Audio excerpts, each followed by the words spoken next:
Slovenská republika vraj obmedzuje rýchlosť chodcov na 6 km za hodinu. Určite ste takúto blbosť čítali alebo počuli, veď koniec koncov o nej píše a hovorí celý svet, ktorý sa smeje zo Slovenskej republiky. Prečo? Pretože slovenskí novinári sú úplné špiny. Nedôveryhodné špiny. Ono je to totiž až neuveriteľné, ale takúto kravinu si normálne vymysleli z ničoho.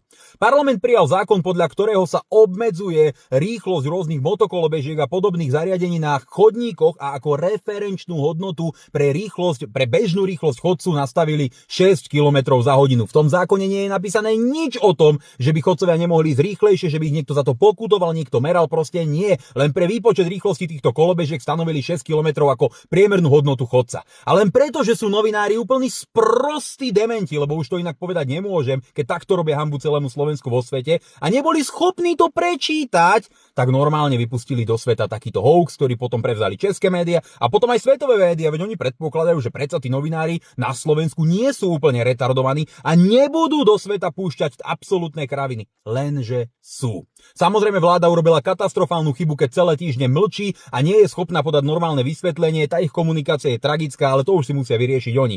Ja len chcem povedať ľuďom jednu vec. Prosím vás, neverte médiám.